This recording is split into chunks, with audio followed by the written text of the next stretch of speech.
All right. All right, everybody. We'll see you in a second. Gonna fade to black and bring it up. Starting in 5, 4, 3. Yummy like a gummy bear.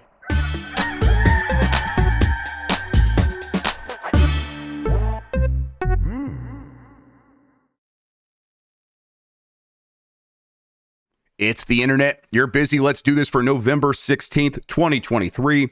For the next hour or so, let me help you sort through the world of gaming on Game Mess Mornings Live with me, Jeff Grubb.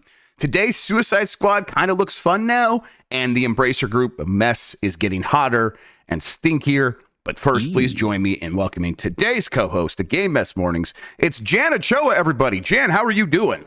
Terrible. I only have how many days to get hot in front of a live audience. Yeah, I've been thinking about that too. How am I going to get hot? Been looking at all the Hollywood designer drugs that turn people hot. They're on my price range, Jan. Exactly. I don't know what health insurance is. You think I look at that? No. No idea. That if requires making covered. and keeping appointments with doctors. And frankly, I'm too important to do anything like that. Exactly. When do we get to the range where we just have an assistant? Because honest to God, I need someone to help fix me. Yes. An assistant, a life coach. Who's to say what their job title will actually be? But we need them. Just constantly surrounding us and making sure that we stay on the straight and narrow. Yeah, I guess, you know what? Every episode of the show until then, we should just be like, hey, everybody, we're doing a live show in Los Angeles, December 9th at noon on a Saturday. The Game of the Year, conclusion. There will be other episodes. The finale. We'll be doing other, normal Game of the Year podcasts leading into that, everybody. So, keep your britches on about all that. But the finale will happen live in LA. Tickets are going on sale soon still, is what we're still saying, right? Do we have any more updates there? Tickets are going on sale today. Well, shit. All right, there you go. Tickets are going on sale today. With the information's going to be out there one way or the other here pretty soon. I will say, if you're a premium member, chances are you're going to get the information before everyone else. So just keep that in mind. Yeah, just keep your peepers peeped. We will peep the premium peeps, definitely. Yes. The Moroccan Lounge in Los Angeles. Yes, and you might look up the Moroccan Lounge. It's standing room only. There will be chairs. Don't worry. There's going to be chairs. Yeah, it might not be assigned seating. So kind of, more details to come, everybody. We're kind of figuring this out on the fly. It's something we've wanted to do. I remember when I first came working here, I'm like, man, would it be cool if we could do something, especially for Game of the Year? It's such a big thing. And you guys were like, yeah, Jeff, we've talked about this. I'm like, okay, cool. And it's and then I kind of got to a point where, we're busy all the time. That would be really hard to make happen. And suddenly Backlar's we're making it happen. I'm like, holy shoot. Okay, let's do this. So, something that's been a long time in the making, but yet coming together here last minute in a lot of ways. So really hoping it comes together, really hoping everyone shows up. So again, tickets on sale today. Look out for that. Again, details if you keep your peepers peeped. Jen, how are you feeling about it? I'm feeling good. I feel like I've had it knocking on fake IKEA wood here. I feel like I've had a semi-charmed life with production, and there being a lot of extenuating circumstances that would prove things to be impossible. But because of our can-do attitude and me being able to crawl underneath tight spaces, we make everything happen. So, people be stressing about technical stuff, and I'm like, fucking chill, dog. It's cool. It's cool. At a certain point, I have been I'm just going to stand over here and let Jan do his thing and just hope for the best. It's honestly, the more you stress about it, the more you're going to get stressed about it. So yes. Adopt my mentality where, I trust the process. It's very zen, Jan. We appreciate it. All right, well, let's stay zen about this show and explain what we do here. Most weekdays, I, Jeff Grubb, will help piece your gaming life back together. That includes breaking news and maybe even some of our own original reporting. For all these topics, I'll get the input of a bona fide expert who will make me look smart. If you were watching live on Twitch, welcome. You can always listen to the show later on podcast feeds by searching for Game Mess Mornings or find the RSS on giantbomb.com. You can also catch the show later with chapters and timestamps on YouTube. Hello, YouTube. All right, we have a lot to get into, so let's start the morning mess with Rocksteady's Suicide Squad game looks a lot more fun now That's a headline from Michael McWhorter over at Polygon. Batman Arkham developer Rocksteady Studios peeled back the curtain on Suicide Squad Kill the Justice League in a new 20-minute video on Wednesday, a preview that sure goes a long way toward addressing the tepid reception to the game's previous reveal. Rocksteady's inaugural Suicide Squad Insider video, which is like a new series that they're doing. We talked a little bit about this somewhere. I can't remember where, maybe on Game Us Mornings. It focused on the story and the gameplay of the 2024 Suicide Squad game, which I believe is coming out in February. It reestablishes that the big threat in the upcoming game is a Brainiac-controlled Justice League and pretty much the entire populace of Metropolis, which has been enhanced by alien invaders. The video explains, how the Suicide Squad, aka Task Force X, becomes so superpowered themselves. Harley Quinn, Captain Boomerang, Deadshot, and King Shark raid the Hall of Justice Museum to steal a bunch of gear from superheroes and supervillains. Harley will use Batman's grapple gun and glider to move through Metropolis, while Captain Boomerang wields Dr. Sivana's Speed Force gauntlet, and Deadshot flies around using Gizmo's jetpack. King Shark is just King Shark. Jan, how are we feeling about Suicide Squad? I'll tell you what, I haven't really watched this yet, so I was figuring I'd bring up some gameplay or some of the video of this while we talk about it, but it does seem people are more positive on it. Are you, like, just hearing that, are you feeling a little bit better about this game? I think it's just in such a tough spot in this specific genre of gaming, and you're doubling down now because of being tied to a superhero IP, and we're in a very tumultuous place right now with superhero fatigue across the board, whether it's Marvel, DC, whoever else, right? I mean, what's his face? Omni-Man coming out to Mortal Kombat 1. It feels like a different instance of that. And Marvel Spider-Man 2, I feel like it's not a fluke, but we always knew that was a sure thing because of the lineage of the first one and then Miles Morales.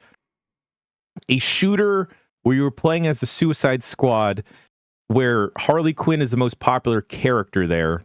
In Suicide Squad, the movies being up and down in terms of quality and public reception, I just don't know if the public, other than like the diehard DC fans or the Harley Quinn pervs out there, shouts out to y'all, are going to be flocking to this, especially after Gotham Knights.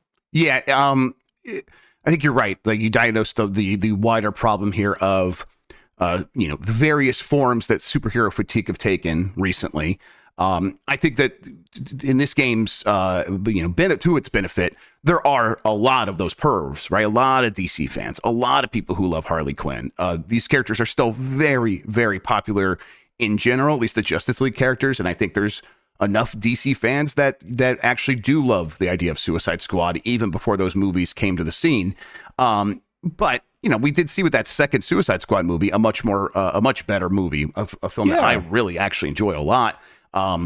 Even I'm like, it's just another superhero movie at a certain point, even though I really enjoyed it. And I think the wider reception, of course, that was during the pandemic, but even the HBO reveal of that didn't seem to take over the world in any real way, and not anywhere close to the first Suicide Squad movie, which is a trash fire.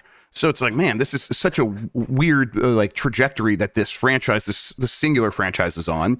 And does that have an effect on this game? A game that definitely would have started at a time when this made a lot more sense. Now, as for like what we're actually seeing on the screen, what this game actually looks like now, it does look better to me because, and it's probably just, they haven't changed a lot. I know this game got a delay. They probably aren't fixing a ton. But for me, the big thing was like, I was just so over this idea of going online with friends and shooting weak points. And that's what this game looked like. That's all it looked like. Now it's like, hey, here's how these characters move and here's how they're powerful and how that stuff is going to be fun. And here's a bunch of different scenarios about how you're actually going to get to express that in different ways. And I'm a little bit more on board. I guess I do have still some faith that Rocksteady is going to make a game that is very fun to play, right? Yeah, I am with that optimism. I think the thing I fear is that when we get to the finish line with this and we get our hands on it, it will be a very fun game to play, but much like other games of this ilk, I'll play it on stream with y'all, have a very good time, think it's a very good game, but because of the multiplayer component and playing it single player hampers the experience, I just won't check it out again. Yeah. And that's just the general fear with games like this, right? And I don't think the DC wrappings is enough to keep me going. I mean, maybe Harley Quinn is, but I don't know. Yeah, I think I am one of those Harley Quinn pervs. I should say that. Okay, They are this my is a people. safe space. You can admit your faults and your foibles here. Yeah, I think I'm exactly where you are with that. Where I look at this game, and I bet we will have a pretty good time playing it online for content on this website. And hey, there's nothing wrong with that. A big part of me enjoys like experiencing these games in 1 or 2 sessions with y'all, and then moving on to the next one. But for this game, it needs to be more than that for a lot more people. And I'll say it does look like it's probably shaping up to capture some sizable audience at this point. They made the right choice of getting out of 2023 entirely with this one, I think, though. Even if they haven't made drastic changes to the underlying foundation of what this game is and how it plays, which maybe they did some stuff, maybe they didn't, who knows. Just getting out of the maelstrom of 2023 and maybe refining a few things here and there, making sure that it doesn't feel super cheesy with those purple spots on airplane or on helicopters you have to shoot to take them down. It's like, yeah, if you just like shifted that stuff a little bit, got out of the way of some of these big games, come out early next year when people have had a chance to have a breather after catching up on so many games, I think this has a much better chance of doing something pretty big in a way that like Gotham Knights never really had a chance because it just wasn't a very good game. This could be pretty fun. And if that's the case, all these other things that are working against it, that superhero fatigue might not matter so much because people are like, hey, we'll give it a chance. Hey, and you know what, Grubb? We've been saying superhero fatigue, but these are villains. Yeah, you're right. There's no villain fatigue. There's no villain fatigue. Everyone wants to be the bad guy. It's like that Billie Eilish song that keeps playing every single movie. Yes. I think the one silver lining here is that the common comparison I keep seeing with Suicide Squad is like, oh, this looks like Crackdown. And that isn't a bad thing, That's right? a good thing. That's a great thing. More games should be like Crackdown. Absolutely. And I think that type of game is missing in the current offerings of the world, right? Where if that is a solid Crackdown crack-like, then I think that maybe it's saving grace as long as the loot part of it is not disgusting. Not inane, right? Like, yeah. I don't want to look at, listen, I can't imagine someone thinking, I want to go to a game with fucking King Shark and Harley Quinn, these silly villains that are that just they cause chaos, and go, I can't wait to look at a stat screen that has 7 bullet points that say 2.5% plus, 2.5% minus in various things. That's inane. The game definitely had those vibes in the last reveal. They are not harping on that stuff in this one, as far as I could tell. I think in this video, they're harping on the stuff that I think it is interesting. How are you going to get these idiots to be able to keep up with the Flash? Well, fucking Captain Boomerang's got a fast gauntlet now. And it's not just like, alien tech. They went into a superhero vault and took some stuff that, the heroes have previously captured from villains or whatever. That's interesting. I like that. That makes sense for these characters. So if they're putting their focus there, that seems right. And obviously there's going to be loot. They haven't changed this game that much. There's going to be loot. But you're right. Mm-hmm. I just don't want to look at a screen that is just going to make my eyes glaze over. Yeah. I don't want to have to compare multiple rib cages like I did in that Avengers game. Yes. I was like, all right, cool. The Hulk has a different rib cage now. That makes sense. The Hulk's got like 7 rib cages in there, man. That's the only way that thing can work. All right, let's go ahead and get to this next story, I suppose. Although, look at the King Shark wearing a tiny little hat there. That's cute. That's good stuff. It's Samoa Joe. Yeah. We should ask Samoa Joe. Yeah, let's see what Samoa Joe's doing for the end of the year. All right, let's move ahead here to Embracer Group and more bad news for that company. It has written down 15 projects and says further studio closures and buyouts are planned. Not like feared, not like on the table. They are planned. This is from Tom Ivan at VGC. Embracer Group provided further details about its ongoing restructuring plans during its quarterly earnings presentation on Thursday. The company announced in June that it was implementing a restructuring program which would involve the closure of studios and the cancellation of some projects. It has since shut studios like Saints Row developer Volition and Campfire Cabal, while others have reportedly been put up for sale, such as Borderlands maker Gearbox. Embracer has also made layoffs at companies including Tomb Raider developer Crystal Dynamics, Knights of the Old Republic remake studio Beamdog, and God, is that a Beamdog now? That's just moved all over the place. And Pinball FX makers in studios, among others. On Thursday, Embracer confirmed that the ongoing restructuring resulted in over 900 employees being let go during its second quarter, ended in September. Muge Buyan, the chief financial officer of Embracer's board game company Asmodee, who is also serving as finance workstream lead on the group's restructuring project, said over half of the staff that were left were developers. Embracer has written down 15 projects. It says further studio closures and buyouts are planned. Borderlands studio Gearbox is reportedly up for sale. Blah blah. Now we're just repeating things. Written down.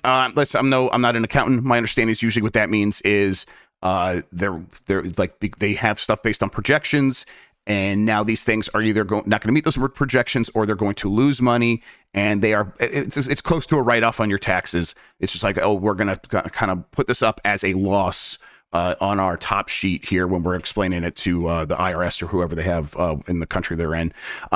Basically, a lot of stuff is just not working out the way they expected it to, and they are looking for creative accounting ways to save as much money as possible. And that means the bottom line here is less investment in new games, more like retreating from a lot of these projects in a lot of different ways. And that continues to be where Embracer is at. Every time we get Embracer news story, I ask, hey, are we close to getting on the other side of this? And at this point, Jan, I think my expectation is we hit rock bottom with Embracer. And Embracer just isn't a really a going concern in a couple of years here, right? Yeah. Grubb, have you ever found yourself at a buffet line and you're very excited and you get everything, and then you realize you're sitting there at your table and you're like, I didn't actually want all this, or I don't know what to do all this. I don't know how to eat a crab leg. Yeah, and I'm like lamb, and I'm an irresponsible eater, and that's like a personal problem, right? When I do that, it doesn't affect too many other people. It's no way to run a company, I'll say, the way I eat food, Jan. No. Also, I am terrible with money. Yeah. I know this. The audience knows this. But if I was in the shoes of Embracer, I don't think I would do that. Mm-hmm. I don't think I'd buy all these companies and then realize I don't know what to do. It doesn't seem like it's working. All right, bye. Yeah, it's as always with stories like these over the last couple of weeks, we say, like, where's the out? How do they grow? How do they get out of this? What's next? And for Embracer, it is very, very clear that there really is no answer. There is no game they can make that is big enough to make this all make sense. There is no number of successes they could have to make this all make sense. They have completely overextended themselves to a point where the only way this ever could have made sense is if they could have continued to get really cheap capital at about 0% interest rates to further their expansion or to pay their current employees, which is almost certainly how this business was operating for them, more than a year ago. Now it is, we're deep into interest rates going way up. They make borrowing money to pay your employees is not an option anymore. And they are, so they're in a situation where, despite successes, like we said every time about Embracer, like Dead Island 2 and a handful of others, Remnant 2, I think is them. Despite those major successes, multi-million copies sold of both of those games, that has nothing to do with their success or nothing to do with the reality of their business sheet. And now they're in a situation where they're like, okay, yeah, who cares about successful games? We are going to fire almost 450 people who are making games for us, because making games is not the answer. And if you are a game making company and you put yourself in a situation where making games is not the answer, something's gone very, very wrong. And I at that point, it does feel like it's going to have to crash before you can actually get out of this. So, I don't know. Any thoughts on that? It just seems especially unfortunate because you get a success like Dead Island 2, and Dead Island 2 was like in internet hiatus for however long, and it turns out to be a very solid, good game. And then Remnant 2, which is a solid sequel to the original game, and you just see so much mismanagement at the top.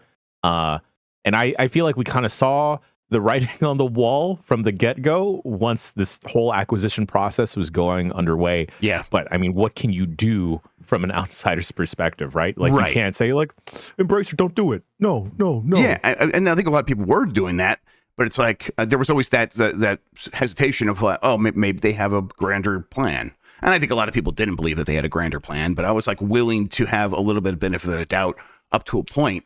And then it's like the second the other shoe drops here, and we're sitting there looking at these headlines after headlines of Embracers shutting things down, firing people, and just generally panicking. It's like, okay, I mean, all those suspicions we had about this being a bad idea and not having a vision were true. It's just even like in the worst case scenario, I didn't think it was this bad, but here we are. There's the Knights of the Old Republic game here. I don't think that is actually at Beamdog. I think that went to the company that made SnowRunner, which now I can't remember. And they did the Witcher 3 port for Switch. Either way, I can't remember their name right now. But Knights of the Old Republic remake, that's never coming out, right? It's never coming out. Saber Interactive, thank you. Saber Interactive. Thank you, Mac Wickus. Thank you. I feel sad because I got very excited to check that out as someone that has never checked out the original Knights of the Old Republic. And I thought like, oh, I'll just wait. And I guess I'll keep waiting. Yeah, it's an especially weird situation, but I think that if we talked about that previously when Sony kind of like scrubbed their relationship to Knights of the Old Republic remake and to Embracer with all that stuff.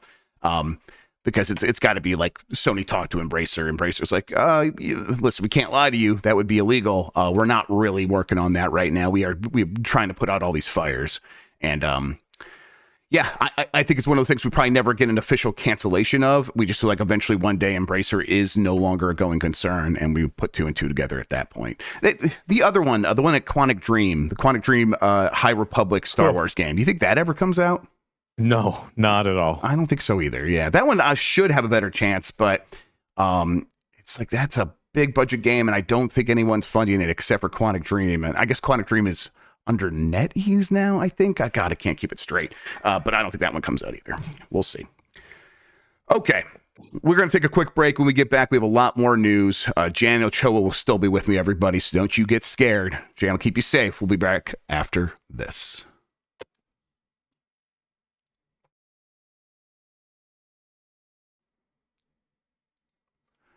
Yo, we're back, and Sega wants to join Nintendo, not like that, in looking at other ways to bring its IP to more consumers. This is from My Nintendo News. Sega is doing well at the moment and is currently in the process of exploring how it can bring some of its large library of IPs to other platforms than traditional video game consoles. This is similar to Nintendo's thinking a few years back, which saw Nintendo creating their own theme parks in the form of Super Nintendo World and bringing Mario to the big screen and smashing records across the board. Sega's thinking more about movies and bringing some of its gaming properties to the popular Roblox. Sega also has the recently unveiled and well-received Sonic Dream Team coming exclusively to Apple Arcade next month. It will be interesting to see where they go next. We have a related story to this after this, Jan, but at first blush, Sega looking to put its IP in more places. I thought Sega's already been pretty good at this. There's always been a ton of Sonic merchandise, but I suppose they were maybe thinking beyond Sonic at this point. They have multiple franchises that are very, very popular. Yakuza and what's the other one I'm trying to think of? Right? Oh, all the Persona stuff. Yes, all the Atlas stuff. Right. That those things could easily just be pretty massive in a bunch of different places. This could work, right? Yeah, 100%. This could work. I think that it's surprising that they've only clung on to trying to monetize and pimp out Sonic when you do have very beloved IP out there on top of that, like Yakuza, like a Dragon, and especially the Persona series. I could definitely see like some type of serialized like a Dragon or Yakuza TV show, right? That could easily happen. Make a special clothing line where they just sell cheetah print jackets and eye patches. There's a lot to do with Persona, especially, right? Like monetize those pervs. Those pervs are just as bad as the Harley Quinn pervs. Exactly. Yes, and they're diehard fans at this point, and they want to spend more money on stuff that they like from Sega. So you might as well find more ways to provide that opportunity. There's also like, I feel like Sega does have like a rich treasure trove of like interesting IP that could be spun off very, very easily into TV series, movies, etc. Like Space Channel 5 could be like a very fun, I don't know, movie or like a one-off thing or whatever. Or like even like a children's animated show on Amazon Prime or something like that. Yeah. I like there's so many different things. Amigo. Yes, Samba de Amigo. Like that little monkey creature could absolutely be a fun little cartoon series that my kids Super would love. Monkey Ball. Yes. Right? Yeah. Like easily. Yeah. And I mean, obviously I think it's very easy to take that stuff and just turn it into for these kids shows, they apply a template to all of them, and it works for most of these properties. And there's a decent amount of money in there. There's a lot of money for children's programming, because that's how a big part of how people decide what streaming services they stay subscribed to. Like as people were like picking and choosing, but once your kids get hooked on a show, you can't ever cancel. And these streaming services know that, and they want to keep it that way. And so that's why you see them invest so heavily into children's programming. And so I think a lot of Sega properties would lend themselves easily to that. But I think Sega's looking for home runs here as well, with big movies that could be big blockbusters.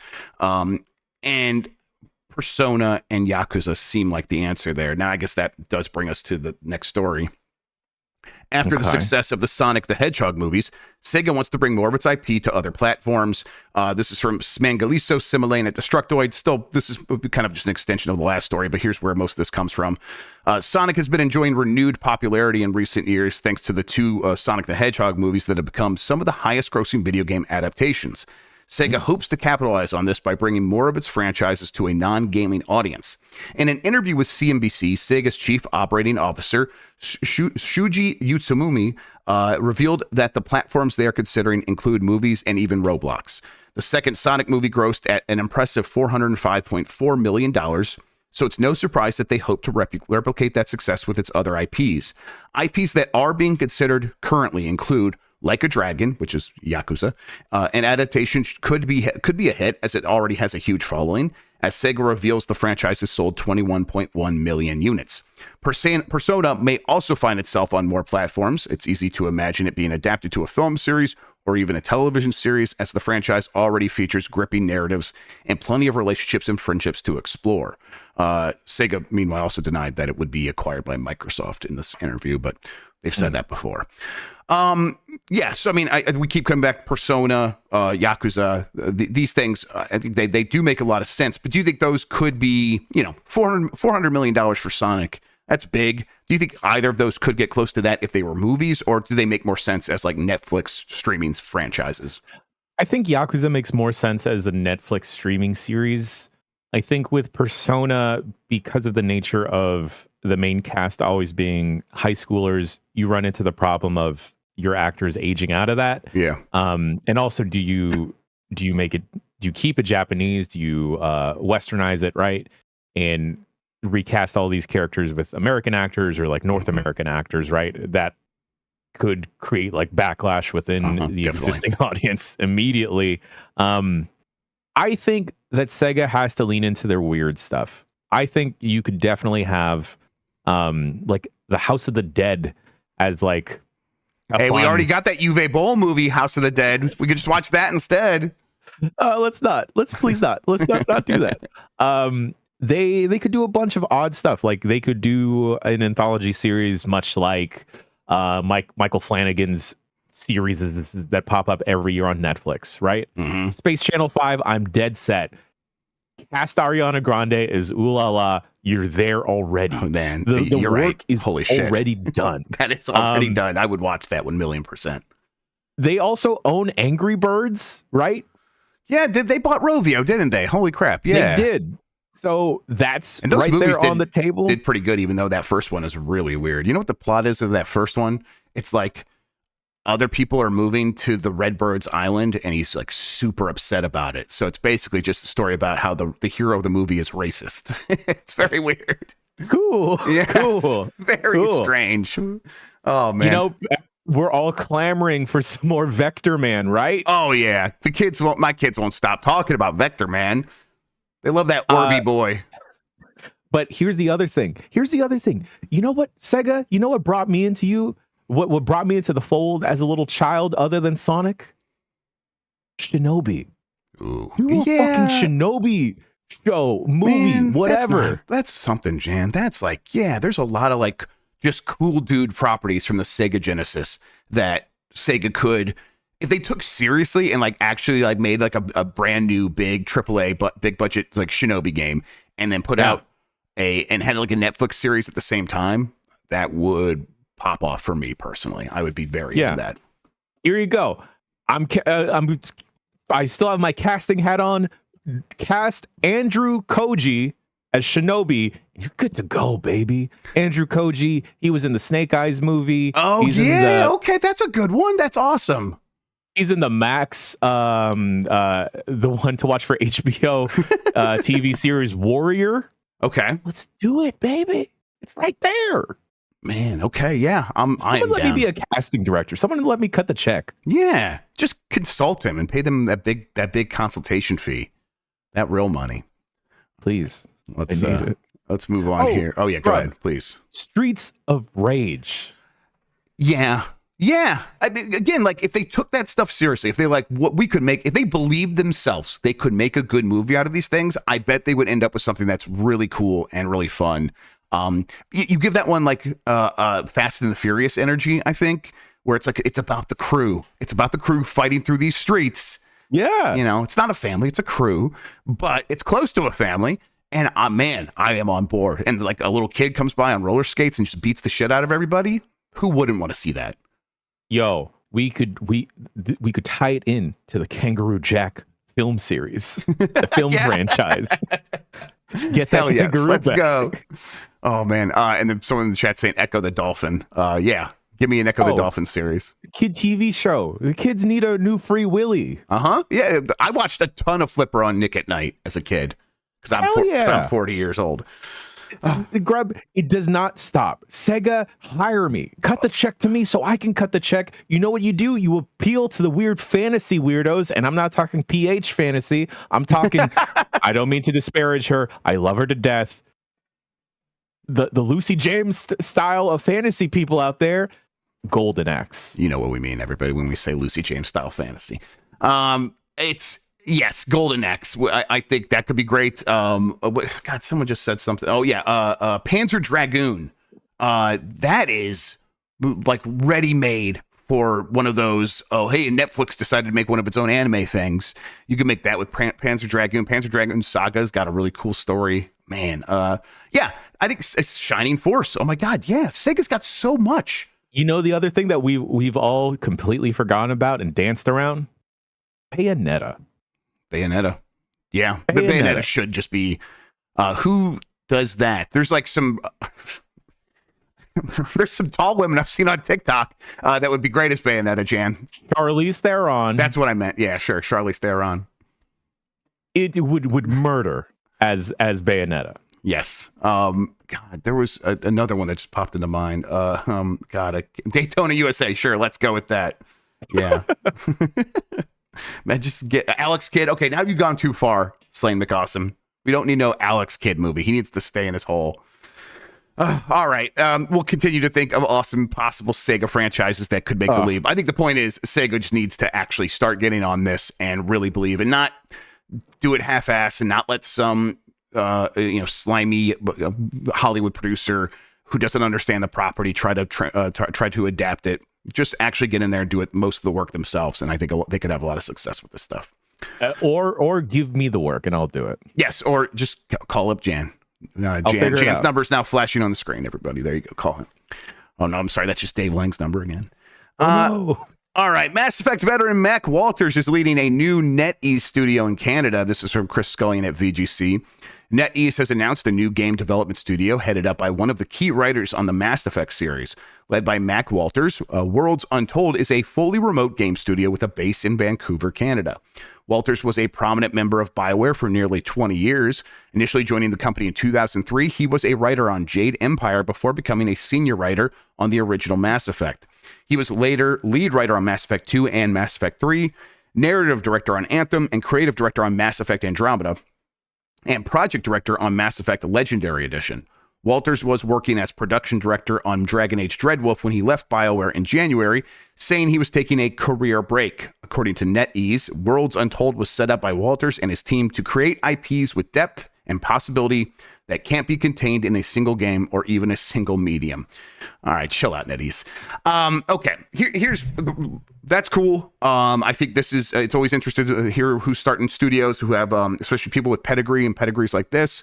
But I think this comes back to there is still a lot of money out there for people to start their own studios, which is why it's so weird to look on the other side of things. Like there's so many layoffs happening. And yet there's all these studios still starting up. And I think and it's still kind of hard for a lot of these big studios to come by enough talent. So it's like, man, there's still a labor shortage, even though all these other companies are having layoffs.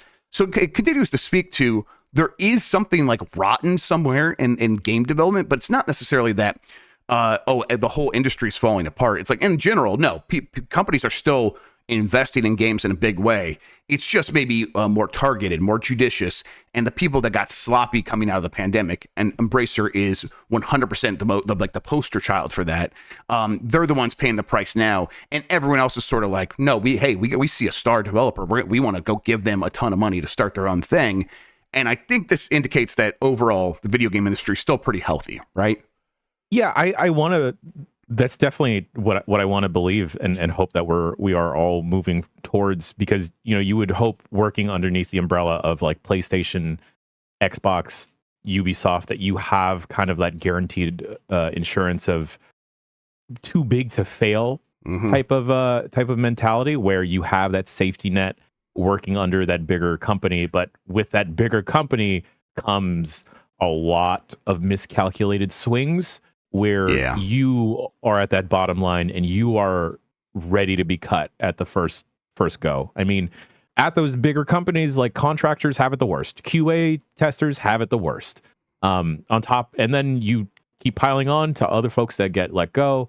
It's terrible. So maybe this trend of having these smaller studios, hopefully, right, is better and leads to a healthier industry. The problem, Grubb, is just people always get bought out, and then after they get bought out, those people get let go. The person at the top of that buyout can go make a whole new studio, and like the cycle continues until we can do something about it, like unionizing, perhaps. Yeah, I think giving people more chances to own the fruits of their labor and all that stuff, because I think if they have a stake in it, it's harder for companies to cut these people. I think, this is the system working as intended right now, where it is, hey, someone who has this pedigree leaves the company, and there's someone else ready to give them money to start a new studio to hire even more people. And this one is, fully remote, so it's even being done in the mold of like what modern development and modern labor looks like in general. So it's like, okay, this is like an improvement compared to BioWare is probably has a lot of remote workers, but I think they also have a lot of people still coming into the studio, and that's just like momentum at a certain point. That's lineage. It's like, that's the way we've always done it. That's the way we're going to keep doing it. That's what we're used to. All of the tools and the services that we bought work in a way that like they all come to a central office location, and so it just makes sense for people to still be here. So someone starting a new studio kind of thinking, hey, I'm going to take what works and then I'm going to build a whole bunch of new things using new ideas around that. It's like, okay, that's kind of the capitalism meeting creativity coming together in a way that it's supposed to, and it's kind of working in some way here. And honestly, I don't even know how little this studio is going to be. The thing that's changed in recent years is these people who do have a pedigree starting up studios, working with publishers like NetEase, they don't spend the first couple of years like, oh, we're going to be like 5 or 6 people. We're going to figure some stuff out. It's like, no, they hire up fast, and suddenly they're like 100 to 150 people very quickly. And that's where things have really changed, where these big publishers have a lot more faith in these people who have put out a bunch of games. And that's what happened with like Embark Studios, who I think did get purchased by someone very quickly. But even before they got purchased, they got enough investment that they were hiring up 250 people or something wild like that before ever releasing a game. Now they have the finals coming out, and people seem pretty excited about that. And the other one that keeps getting delayed, but the people are excited about that as well. It's like, this is a new model, and it's something that it has kind of come out of nowhere a little bit, of big studios popping up frequently all over the place, led by people who have a lot of experience and have a lot of money to be able to hire up and make big games that can make waves in the industry, not just like little indie things that are trying to like come in from the side and get some attention. It's like, no, the finals could be the next big multiplayer game. Who knows? So I think this studio getting a chance to do that. Also, NetEase, like, you think NetEase, and I think almost certainly they are going to want live service games. And I guess they're that little quote they gave about games that can't be contained in one game or even in one medium. They are thinking very big. And I suppose if you're looking at the person who you might think is primarily responsible, or one of the people primarily responsible for Mass Effect, you can imagine a world it's like, well, if we had Mass Effect, we would have planned for it to be multiple games, and also probably turned into a movie or turned into an anime and all these other things, and probably a mobile game. NetEase is probably thinking along those lines, right? I feel like that's the strategy moving forward for when you do get an IP that hits big, right? Is like, how can we branch out immediately, right? Like, I honestly did not understand or realize that there was an appetite for more Horizon content, and that's not me poo-pooing the game at all. I fully acknowledge that it doesn't speak to me, but it speaks to a good chunk of the gaming audience out there, and I didn't think that there was a need or a desire for that show, but there is. So something blows up huge, there's a fandom that gets built up and tied to it, and they would love more of that across the board. Absolutely. All right, moving on to here. DayZ inexplicably achieves its highest ever player count over 10 years after being released. This is from Andrew Heaton at Destructoid. When it comes to open world zombie survival experiences, many can't claim to be as brutal and unforgiving as DayZ. Bohemia Interactive's dystopian food scavenger simulator is still going strong, but recently it hit its biggest player count on Steam. As spotted by PC Gamer, data from SteamDB shows that the game recently hit an all-time peak of 69,449 concurrent players. Nice. That's an impressive number for a relatively small game that's been around since 2012. That puts it like, easily in the top 20 of most played games on any given day on Steam. Maybe like even in close to the top 10. Mostly I put this story in here, Jan, just to say we should play DayZ. I had a feeling that's what this was for. We should play DayZ. That would be like a fun series. Like, I played DayZ a bunch a long time ago. I don't remember anything about it other than I had some fun, weird stories about other people either helping me out or trolling me and like chasing me for 4.5 kilometers. And I want that again. Let's play DayZ. Sure. Thank you, Jan. Thanks, right. Jan. You can't say no when we're on the show together. You got to say yes. That's true. Yeah. Yeah. We'll see. But hey, good for DayZ. Honestly, this keeps happening with games, right? Where like they go quiet for a long time. They can pop back up at any moment. Probably a lot of times because of streamers. That's probably related to this. I have no idea. They get updates, but I think games just don't go away in the way they used to, right? No. Like, games have such a weird lifespan now. Like, I think a lot about how there are several MMOs out there, Grubb, that we're never talking about, but have millions of players. Yeah. Like, somehow EverQuest 2 is still happening, right? Yes, it's getting new expansions. Is it EverQuest 2 or even maybe the original EverQuest is still getting expansions? EverQuest 1 is still going, according to Marino. There's just like a weird appetite. I don't know. I'll never. Both are going. Jesus Christ. Okay. Yeah. Are there still people playing Final Fantasy XI? Yes, definitely. Yes. So, for the gaming industry feels impossible to try and predict. Mm-hmm. Impossible to try and um, decide what is going to put your energies behind to eventually blow up. Yeah. Because you get something like DayZ. I haven't heard of DayZ in years, literal years. And to hear like it still has like an obscene amount of people playing, good for them. So if I did, oh no. Okay. All right. Hi. Well, just got out of the shower. Okay. Thanks for telling us. Please turn your video off. It's still going, but like there's not like millions of people. I don't know if there's even like tens of thousands of people playing that game. I think the only playing which game? EverQuest 2. Oh yeah. But EverQuest 2 is like not nearly as popular as EverQuest 1. And EverQuest 1, I don't. Yeah. EverQuest 1 probably also not millions. I think the only MMOs with millions of players in terms of like traditional MMOs, games like EverQuest are WoW, Final Fantasy 14. Yes, that sounds right. That's my pedantic correction. You guys keep going. You're doing great. Thanks. Good job getting clean. Mike. All right, he's gone.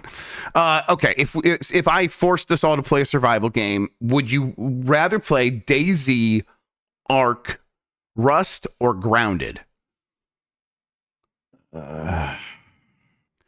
I'll say my piece for DayZ because it's the most, maybe at this point, most archaic in some ways. I think it has the most potential to be like the one that has the best stories emerge on video. I was gonna say maybe not Grounded because I know some folks have like a fear of spiders. Bugs, yeah, I do. I definitely or do, being really small. Mm-hmm. Most people are saying Grounded, but that's just because they think it's fun. And this isn't about fun, everybody. No, this isn't about fun. This if it was could be about like fun, come on. Have you been to this website? Yeah, have you been to giantbomb.com before? Jesus, you guys are really telling on yourselves right now. All right, let's keep going here. Expect deep cleavage in Final Fantasy VII Rebirth, baby. Mike, you can turn your video back on, baby. Let's see it. From Ben Leon at Game Reactor. With Final Fantasy VII Rebirth set to make its debut at the end of February, the ESRB has already rated the game, giving us a teaser for what we can expect from it. The rating notes that Rebirth is an action role-playing game in which players follow the story of a mercenary, Cloud Strife, on a quest to save the planet from evil. Players explore fantasy landscapes, perform missions, and battle monsters and soldiers in frenetic melee combat.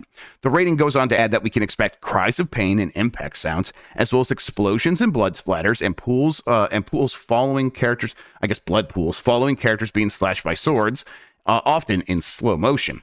It's all very typical for Final Fantasy in this regard, as is the fact that some female characters are designed in revealing clothing, with the ESRB going as far to note that we can expect deep cleavage, quote unquote. So, yeah. You know, I gotta applaud Square here because I feel like with Final Fantasy VII Remake and the subsequent remakes that we're getting, I think they're just leaning all the way in to gamers just being a bunch of thirsty little pervs. Like it's not just the female characters, right? Of people obsessing over Tifa, purchasing a very hyper specific Tifa statue, Aerith, Yuffie. There are people that are like, I've seen it be a little too sucio about Cloud, Zack, and Sephiroth. And people's opinions on Sephiroth being a little bit too problematic, maybe. Being a little bit too concerning of like, y'all need to calm down. And to be fair, it just says deep cleavage. It doesn't say that it's a lady's deep cleavage. This could be a man's butt crack cleavage, right? It could be it could be some magic spell on Cloud. He did that cross-dressing scene in the first game. Who knows? Maybe that returns. What if someone is wearing a deep V-neck and it's a dude? Exactly. Yes. Yeah. A deep cleavage V-neck on a dude. Like, yeah, some like really big pecs. Yeah. And butt cleavage is big right now. That's right, Cosbot in chat saying that. That's right. Me. That's right. Crack kills, but not that type of crack. Not that type of crack. Absolutely not. Put more crack in games is what we say here at Giant Bomb. All right. Analog. Actually, yes. We get a lot of different things, but we never get the accidental butt crack when a character is bending over. We need more of that. We definitely need more of that. Where's my immersion? Let me see if I can see this real quick. Okay, I was going to share my my Susio screenshots of Resident Evil 4 where I installed the Ada mod. You know what? Here, let's see if I can get this. No, it's not going to work. Everybody, sorry, you guys don't get to see my deep sends. It's not that bad. It's just the proportions got a little bit bigger. All right, Analogue's back with another limited edition pocket lineup from Christopher Grant at Polygon. The Analogue limited edition circus is back in town. If you've held out, no glow-in-the-dark or translucent models for you, this might be your moment to pick up an Analogue pocket in one of 8 new throwback colors. You could snag a model in blue, green, indigo, spice orange, pink, red, or silver for the usual $250 asking price this Friday, November 17th at 11 a.m. Eastern on Analogue's website. Orders will ship out next week. These actually look really cool. The indigo purple looks like exactly like you expect. The spice orange looks like you would hope it would look. I'm like, man, I don't need another pocket, but I kind of want to get one of these. Yeah, I finally got the chance to get a pocket because of friend of the site, Alex Boniello. But man, these look gorge. They look real nice. Speaking of new hardware going on sale, if you're watching live, in 5 minutes, the Steam Deck OLED goes up for pre-order. Ooh. So we're going to be playing. It's real pretty. Yeah, it's real. I mean, I've been playing it nonstop. And like literally, it's all I'm doing right now is playing on my Steam Deck OLED. I love it. It's really good. So if you're on the fence, I'm happy to nudge you over to make poor financial decisions. We are going to be playing Call of Duty after this, and Sean's like, I might be a little late. I'm going to try to snag one of those OLEDs. So he's going to be there trying to pre-order that. So yeah. Boom, boom, boom. All right. Let's see. Let's get to the poll question from yesterday. Let me frame that up properly. There we go. Should a game cost more if it has more content? 74% said no, 26% say yes. And I think this was the most generous way I could phrase that question in favor of what Strauss Zelnick would want there. He's the person who talked about this, saying, hey, maybe we could charge by hour. And 26% of gamers are like, maybe that makes some sense. I think if you said, hey, he's talking about Grand Theft Auto. Do you think Grand Theft Auto should cost more than $60 or $70 because apparently you can get more hours out of it? I think fewer people would be in favor of this. But 74% say no. Jam, what do you think? Fuck no. Oh, wait, this is let me refresh this. Actually, let's see if that changed because that was, okay, 69% said no when you have 2,500 votes. There we go. So 31% said yes. So even more people are like, yeah, I guess. Why not? All right. I have a new poll question that will go up here. It might be going up here very soon, actually, and we'll get that in a second. In the meantime, Jan, what do we have happening on the website? What do you have going on? All that good stuff. What we got going on today is UPF. That's right. Don't adjust your calendars or check them. Unprofessional Fridays happening on a Thursday today. Almost immediately after this. Crap, do you want me to stream that or you stream that? We'll figure it out. We'll figure it out after this. That's a good question. We'll figure it out. Voicemail dump truck popping off later today as well. Tomorrow, another episode of Game Mess Mornings, as well as Thursday Night Throwdown on Friday. And then BCR happening tomorrow. We're going to be talking about the Game Awards, snubs, stuff we feel like should have popped on there. And that'll be Jeff Bakalar, myself, Tamor Hussein, Bailey Myers. And then this Saturday and Sunday, this weekend is part 2 of Giant Bomb's Extra Life. Grubb, Minotti, Windbag are heading over to dance. Yep. Looking forward to it. I'm on a plane, not by this time tomorrow, but a few hours after that. I'm going to be traveling to Minneapolis, the Twin Cities. Going to get lost, eventually stumble my way to Dance House, apparently. And then Saturday, I think starting at noon Eastern, we'll be streaming. So look out for that, everybody. And then on Sunday, Jeff Bakalar will be playing some pinball. Yep. Pinball Daddy's back, everybody. Pinball Daddy's back. Also, shouts out to Will Crosby. Will Crosby, who helped us out during the Bombathon, is going to be streaming for 24 hours this weekend as well. Big shouts out to Zombie Pie, Turbo Sean and the community if you join the Giant Bomb team. Yep. And hey, we have still the lofty goal we're trying to get to with all this stuff. So tune in this weekend. Help us get as much money raised for these hospitals as possible. We really appreciate that. And, if If you are not in a position to donate, do not feel bad. It's a tough year for everyone across Tell your the friends, board. though. Yeah. Tell your friends. Exactly. Tell your rich friends specifically. Tell your rich friends. Put it in your those rich kid Discords you're in. Just drop the link in there and tell people. Tell them that I said, cut the check. Cut the check. All right, new poll question. Are you more excited about Suicide Squad after its re-reveal, excuse me? You could say yes, no, or I don't care about it at all. And we will get to that tomorrow here on GiantBomb.com, where I believe Tam should be joining me for Dreg's Day. He should be ready to go. And then we are doing an episode tomorrow. Yeah, I'm traveling, but I'm not traveling until tomorrow evening. So yes, Game Mess Morning still happening live tomorrow. One more time, everybody. December 9th, live in Los Angeles, the Moroccan Lounge. Tickets on sale today. Keep your eyes peeped for peepers for the details. And we'll let you know. If you go to twitter.com/giantbomb, that's a good way to find out. Otherwise, the Discord's a really good way, especially if you're a premium member. Yes. Keep your eyes on that, on that, and we will provide the details today at some point. All right, Jan, thank you so much for spending today talking with me about video games, man. You know I love it.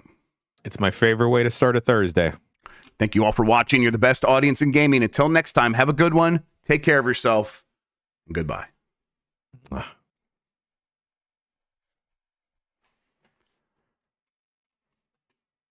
Okay.